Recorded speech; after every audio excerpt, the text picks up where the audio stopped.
வணக்கம். நமது மீடியா செய்திகளுக்காக நான் நிரோஷன். இரு தினங்களுக்கு முன் நமது மீடியா யூடியூப் சேனலில் நாம் வெளியிட்ட ஒரு காணொலியில் இந்தியாவும் ரஷ்யாவும் இந்த வாரம் செய்து கொண்ட ஒப்பந்தம் பற்றி வெளியிட்டிருந்தோம்.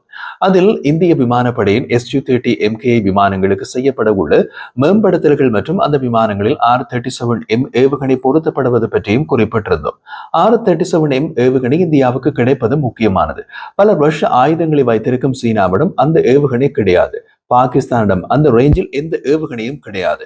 இந்த காணொலியை நீங்கள் ஏன் பார்க்க வேண்டும்? விஷயம் இருக்கிறது. இந்த காணொலியில் நாம் அது தொடர்பான தொழில்நுட்ப மற்றும் போர்த்தந்திர இதய பகுதிக்குள் நுழைய போகின்றோம். ஏனென்றால் காகிதத்தில் கையெழுத்தாகும் ஒப்பந்தங்கள் போர்களை வென்று தருவதில்லை. களத்தில் நிற்கும் ஆயுதங்களின் வீரியம் மட்டுமே வெற்றியையும் தோல்வியையும் நிர்ணயிக்கிறது. அந்த வகையில் இந்த ஒப்பந்தத்தின் மைய புள்ளியான R-37M ஏவுகணை வெறும் ஒரு ஆயுதமாக பார்ப்பது தவறு. இது வான்போரின் விதிகளையே மாற்றி அமைக்கக்கூடிய ஒரு தொழில்நுட்ப பாய்ச்சல். அப்படி மற்ற ஏவுகணைகளுக்கும் R-37M ஏவுகணைக்கும் இடையிலான என்ன வேறுபாடு? அதைத்தான் இந்த காணொலியில் பார்க்க போகின்றோம். அதை பார்ப்பதற்கு முன் இந்திய ராணுவம் மற்றும் ராஜதந்திர தகவல்களை மட்டும் எளிமையாக எடுத்து வரும் நமது மீடியா என்ற எங்கள் சேனலை சப்ஸ்கிரைப் செய்து பெல் பட்டனையும் அழுத்தினால் நாம் தினமும் பதிவேற்றம் செய்யும் இந்திய பாதுகாப்புத்துறை தொடர்பான காணொலிகளை நீங்கள் தவறவிட மாட்டீர்கள்.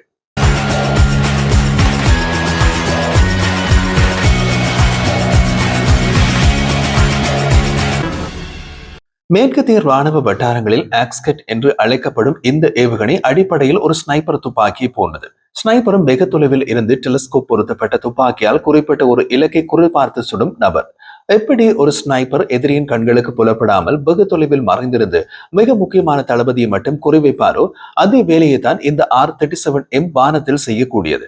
இதன் தொழில்நுட்ப திறனை புரிந்து கொள்ள நாம் வேகத்தையும் தூரத்தையும் கணக்கில் கொள்ள வேண்டும். இந்த ஏவுகணை ஒலியை போல் 6 மடங்கு வேகத்தில் M6 பாய்ந்து செல்லக்கூடியது.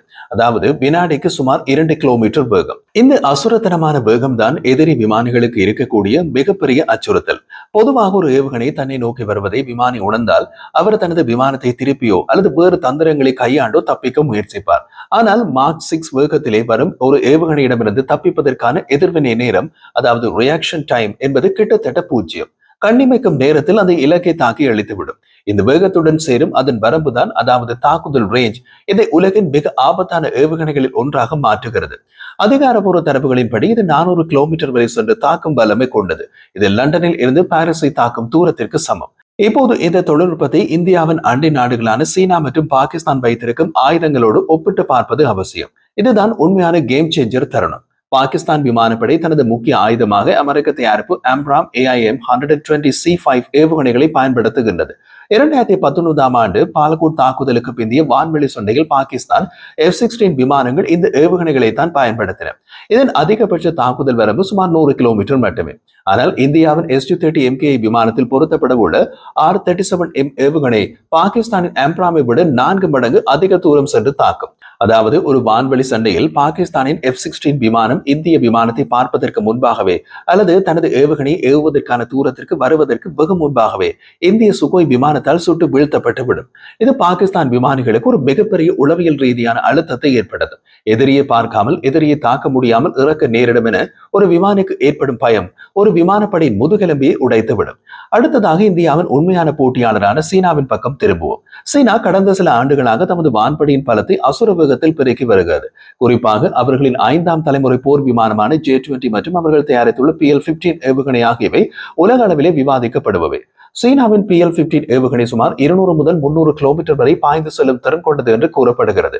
இது அமெரிக்காவின் AMRAAM-ஐ விட சிறந்தது என்றும் இந்தியாவின் தற்போதைய ஏவுகணைகளுக்கு சவாலானது என்றும் கருதப்பட்டது. ஆனால் ரஷ்யாவின் R-37M வருகை இந்த கணக்கை மாற்றுகின்றது. R-37M ஏவுகணை சீனாவின் PL-15 ஏவுகணையை விட அதிக எடை கொண்டது மற்றும் அதிக வெடிபொருளை சுமந்து செல்லக்கூடியது. எல்லாவற்றுக்கும் மேலாக Su-30MKI போன்ற ஒரு கனரக போர் விமானத்தில் மிக உயரத்தில் பறக்கும் போது இந்த ஏவுகணை ஏவப்பட்டால் அதற்கு கிடைக்கும் இயக்க ஆற்றல், அதாவது கைனடிக் எனர்ஜி, சீனாவின் ஏவுகணையை விட பன்மடங்கு அதிகமாக இருக்கும். இங்குதான் இந்தியாவின் தந்திரோபாய திட்டம் மிக தெளிவாகிறது. இந்தியாவின் நோக்கம் சீனாவின் J-20 போன்ற ஸ்டெல்த் விமானங்களுடன் நேரடியாக டாக் ஃபைட்டில் ஈடுபடுவதல்ல.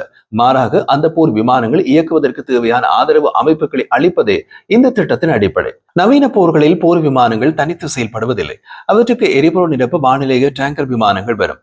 எதிரி எங்கே இருக்கின்றான் என்று வேவு பார்த்து சொல்ல அவாக்ஸ் விமானங்கள் வரும்.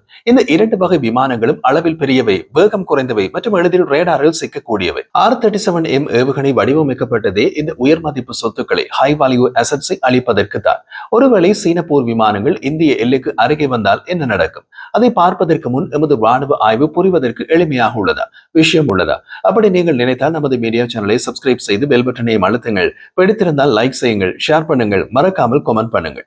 சீன போர் விமானங்களின் இந்திய எல்லைக்கு அருகே வந்தால் Su-30MK விமானங்கள் பாதுகாப்பான தூரத்தில் இருந்தபடியே R-37M ஏவுகணை ஏவி சீனாவின் அவாக்ஸ் மற்றும் டேங்கர் விமானங்களை அழித்துவிடும். எரிபொருள் இல்லாமல், உளவு தகவலும் இல்லாமலும் சீனாவிலும் அதிநவீன J-20 விமானங்கள் கூட குருடாகிவிடும், முடங்கிவிடும். இதுதான் எல்லையை தொடாமல் போரை வெல்லும் தந்திரம். மேலும் இந்த ஏவுகணை Su-30MK விமானத்தில் ஒருங்கிணைப்பது என்பது ஒரு சாதாரண விஷயம் அல்ல.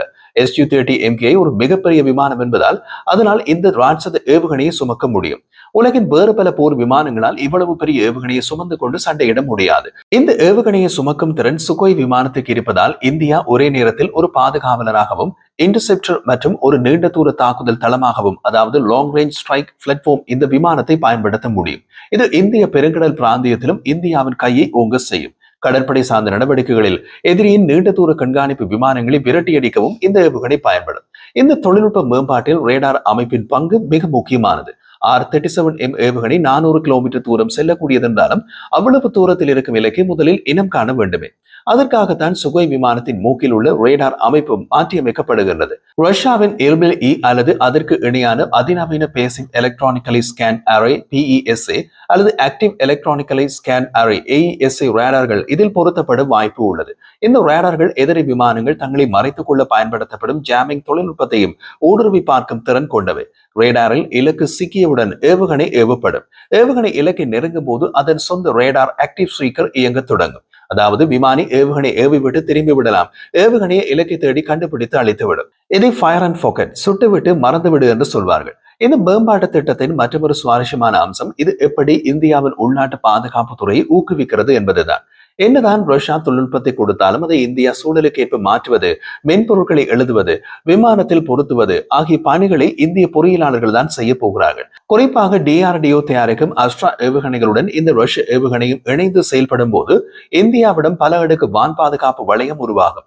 குறைந்த தூரத்திற்கு ஒரு ஏவுகணை, நடுத்தர தூரத்திற்கு அஸ்த்ரா, மிக நீண்ட தூரத்திற்கு R-37M என எதிரிகள் நுழைய முடியாத ஒரு இரும்பு திரை வானில் உருவாக்கப்படும். இறுதியாக இந்த திட்டத்தின் புவிசார் அரசியல் தாக்கத்தை பற்றி பேசும்போது இது அமெரிக்காவுக்கும் ஒரு மறைமுக செய்தியை சொல்கின்றது. இந்தியா தனது பாதுகாப்பிற்காக மேலை நாடுகளை மட்டுமே நம்பி இருக்காது என்பதையும், தனக்கு தேவையான மிகச்சிறந்த தொழில்நுட்பம் எங்கிருந்தாலும் அதை பெற தயங்காது என்பதையும் இது காட்டுகின்றது. உக்ரைன் போருக்கு பிறகும் ரஷ்யாவின் ராணுவ தொழில்நுட்பத்தின் மீது இந்தியா வைத்துள்ள நம்பிக்கை மாஸ்கோவிற்கு ஒரு மிகப்பெரிய ராஜதந்திர வெற்றியாகும். அதே சமயம் இது சீனாவுக்கு ஒரு எச்சரிக்கை மணி. இமயமலை எல்லை பகுதிகளில் அடிக்கடி வாலாட்டம் சீன டிராகனுக்கு இந்திய தரப்பிலிருந்து கொடுக்கப்படும் மிக அழுத்தமான பதில் இது. எமது வான்பரப்பு பாதுகாப்பானது மட்டுமல்ல, அத்துமீறினால் விளைவுகள் மிக கடுமையாக இருக்கும் என்பதை சொல்லாமல் சொல்கின்றது இந்த R-37M ஏவுகணை. இந்த காணொலியில் R-37M ஏவுகணையின் தொழில்நுட்ப விவரங்களையும், அது எப்படி சீனா மற்றும் பாகிஸ்தான் விமானப்படைக்கு சிம்ம சொப்பனமாக அமையும் என்பதையும் பார்த்தோம். ஆனால் இவ்வளவு பெரிய திட்டத்திற்காகும் செலவு என்ன? இதனால் இந்திய பொருளாதாரத்திற்கு என்ன லாபம்? மற்றும் இந்த திட்டம் எப்போது முழுமையாக பயன்பாட்டுக்கு வரும்? இவை அனைத்தையும் நாம் மற்றொரு காணொலியில் விரிவாக அலசுவோம். அங்கேதான் இந்த திட்டத்தின் முழுமையான வெற்றி அடங்கி இருக்கின்றது. நீங்கள் போவதற்கு முன் நமது ராணுவ ஆய்வு புரிவதற்கு எளிமையாக உள்ளதா, விஷயம் உள்ளதா? அப்படி நீங்கள் நினைத்தால் நமது மீடியா சேனலை சப்ஸ்கிரைப் செய்து பெல் பட்டனையும் அழுத்தினால் நாம் தினமும் பதிவேற்றம் செய்யும் இந்திய காணொலிகளை நீங்கள் தவறவிட மாட்டீர்கள். பிடித்திருந்தால் லைக் செய்யுங்கள், ஷேர் பண்ணுங்கள், மறக்காமல் கமெண்ட் பண்ணுங்கள்.